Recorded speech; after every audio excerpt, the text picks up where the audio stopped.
Okay, and welcome to another battle. This is Shogun 2 Total War. On this side I have Masterp, and on the other side I have the Prussian Prince. As you can see here, some movement both from both sides. Sorry. Masterp is heading out some cav on this side, and also some Yarashgar and some light cav upon this side as well. Gonna go and capture the workshop, which is a melee defense. Just give his men obviously better melee defense and some armor as well, I believe. And armor, yep, increases that slightly. Also, he's going to push up his men here to try and secure and hope that the Prussian Prince doesn't get the sword dojo as well. But by the looks of it, I think Masterp has started on the better location here. He started closer to this one, with no additional support coming in from stopping here. And you can see Masterp has quite an ease now. If he comes from the side of the wall, so he could hit the sides of the guns or the archers, keeping in mind that the wall stay will slow down his cavalry a fair amount. And he's got, the Prussian Prince has some Yari samurai close by as well, so he's able to call them off pretty quickly.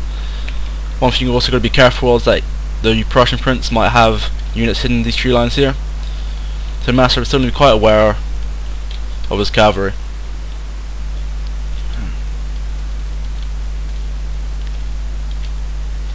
Looking at it, the Prussian Prince does have some archers and guns, so he can harass Masterp from quite a distance with, because he's only got a few of his matchlike war monks here. There's no other additional ranged units. Oh no, he does have some war monks, my apologies.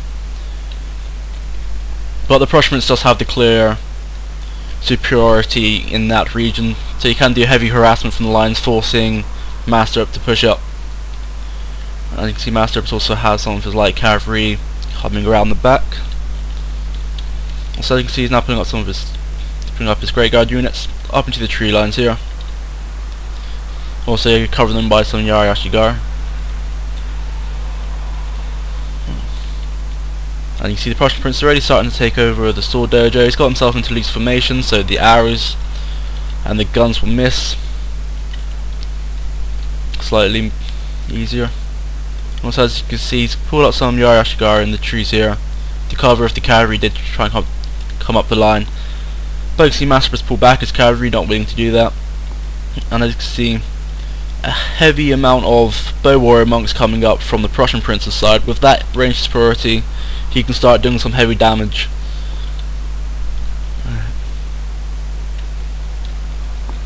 And see some arrows come off at the moment, trying to take down the units which is capturing the sword dojo. Not yet. Oh, they just captured the workshop. So, and you can see here some of his light cavalry has now managed to get into lines of the guns. Guns just managed to stop at the very end and took some shots off.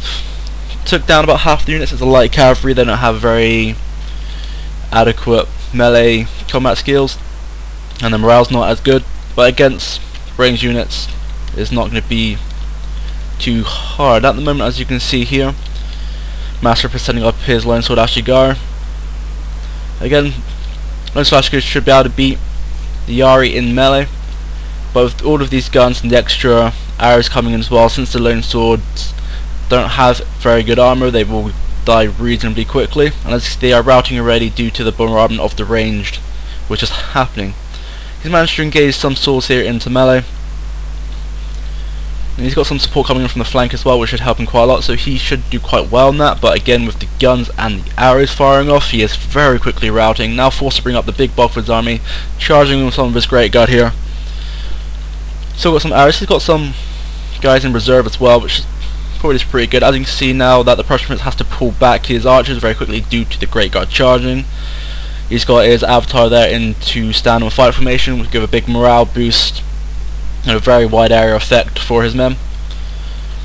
So he should hold quite well here, especially since he's got some katana units in the back as well. Some fire arrows now going into the battle against the Great Guard, which should do a lot more additional damage. Bringing up his avatar's bodyguard here just to rally, as you can see, boost up the extra morale, try and get out of this melee. He did have melee superiority, since the Prussian Prince brought so many guns and ranged units, but a lot of them, as you saw, did flee and took heavy casualties in the initial push. Using his general here as a cavalry charge unit, trying to get as much as he can. Some fire is coming in now, did some damage to his general unit. You're going to want to pull them back and put them in loose formation to avoid any more fire. And you can see he did try for the charge, but with the guns and the arrows he didn't really want to commit to that. He's now pulling back. His Great Guard are now starting to waver, and they just all being killed off. So be careful on that side. Got some lone sword on lone sword here. It's going to be pretty close. But also you see that Masterp has some additional reinforcements now pushing up. On this side, as you can see, I'll say his favourite to Masterp again in this melee. He's still got some of his guns and his archers now firing. He's managed to get his general back alright. And also he's got some sword units which have stopped routing now, which he could bring back up into the melee. As you can see, the rest of Masterp's units are now starting to rout in that push with the gunfire and the arrows going off. It was only a matter of time. ThePrussianPrince's units here probably won't last very long since they got guns and arrows shooting at them, and with the cavalry charge as well, which is going to delay them slightly further.